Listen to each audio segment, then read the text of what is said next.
changing the flow regime by allowing Big Sioux River water into Lake Ponset, that it won't make a net difference in water quality? Yes.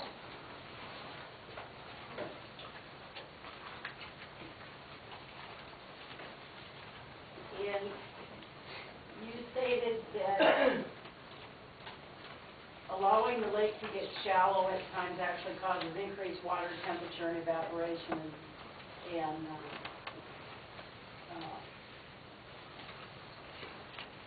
increases movement of phosphorus. Yes. That's not true of all lakes, is it? Depends on what the bottom's made of and how far it goes down. And it depends on how shallow the lake is. Yes. And in your report, you referred to that in reference to terminal lakes. Isn't that issue dependent on whether the lake is a terminal lake or not? Yes.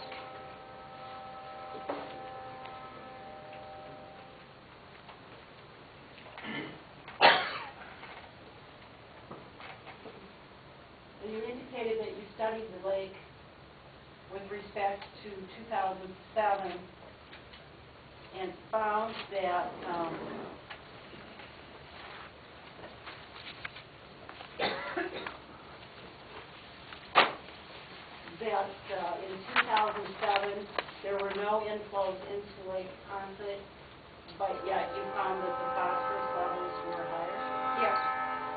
And then you did not look at whether there was flow coming in from Dry Lake in Lake Ponset? No, I used the DNR data. They specifically noted that Lake Albert was not providing flow and that there was not flow from Big Cedar.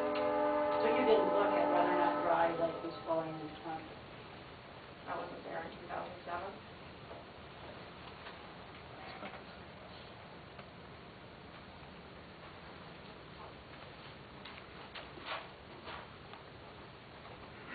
And you did not study Lake Ponset then to see whether the water quality at Ponset actually got worse, actually was worse when the lake was at its lowest level in 2006?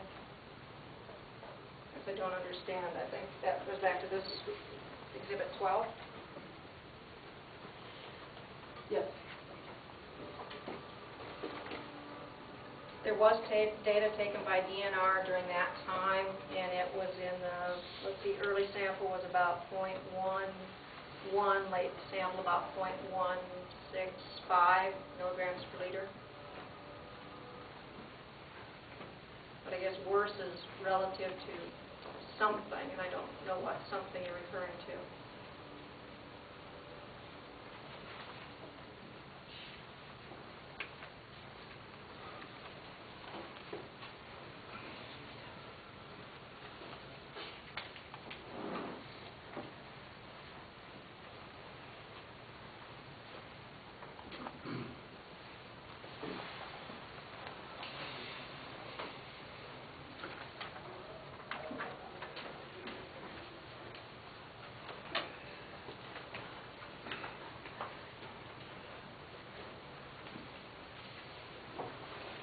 Wasn't the lake level lower in 2006 than it was in 2007?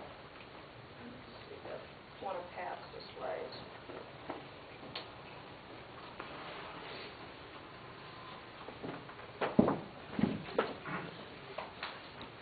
This one? Yes.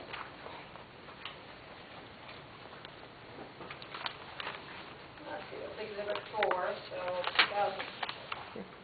2006. Well, early 2006, you're looking at a level, you're right, I can't see it, 1647.5.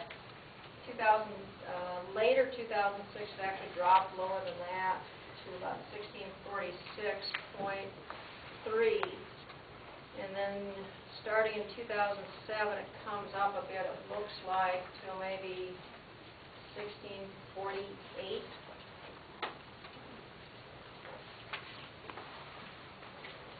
1648 in the spring of 07, you think? Yeah, that's what it looks like. And then it dropped again after that to 1647 and about a half.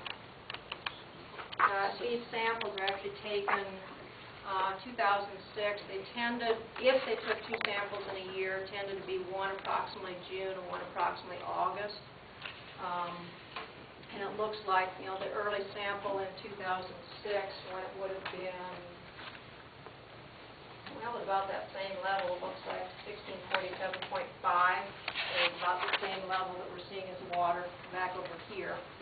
And just in comparing those, yeah, the concentration's higher.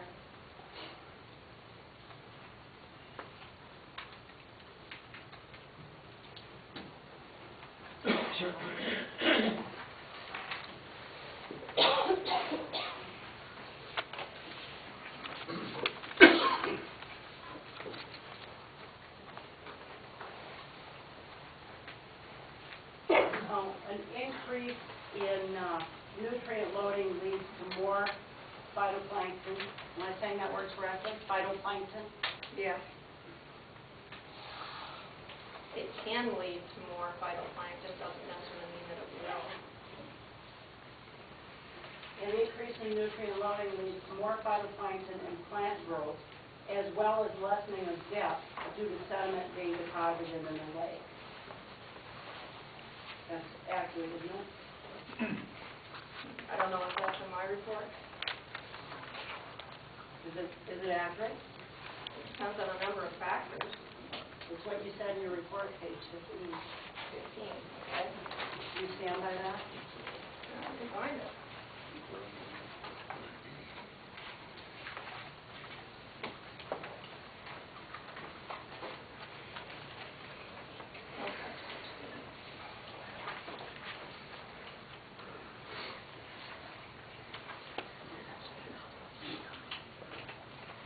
Okay, so you must be about 3 sentences down. The increase in nutrient loading leads to more phytoplankton, plant growth, as well as the lessening of depth due to sediment being deposited within the lake, and that's the discussion on eutrophication in general, what occurs.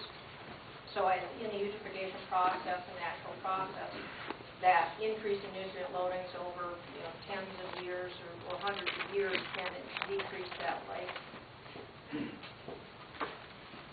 And phytoplankton is algae, correct? Yeah.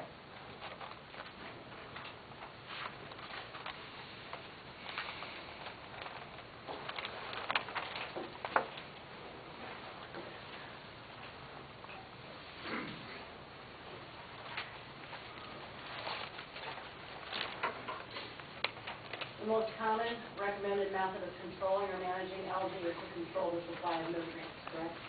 That's a common recommendation from the EPA, yes. And the typical limiting nutrients that control the amount of algae in the lake are phosphorus and nitrogen, correct? Yep. In other words, the more phosphorus and nitrogen, the more algae. More potential to have algae grow. You need other factors, including temperature, other potential nutrients, and sunlight. And the dominant source of algae in Ponset is the blue-green algae, correct? No.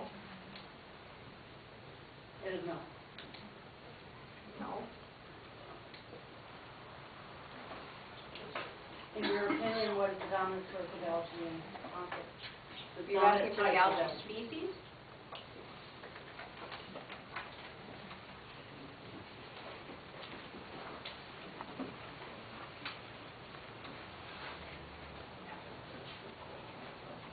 The most dominant species of algae that exist in Ponset, yes. I don't know about Ponset. I know as lakes eutrophy, you tend to get more algae of the blue-green algae type, or cyanophyta. Sorry, I couldn't read that. Cyanophyta. That will occur due to this excess of nutrients that are there. What the exact makeup of those are for Lake Ponset, I don't know. So your discussion regarding nitrogen and phosphorus and the growth of phytoplankton is a general discussion. Yes, related it's specifically to Ponset. part of when we were talking to the board, we felt there needed to be also a certain amount of education or some material provided to understand the background of all of the other pieces of information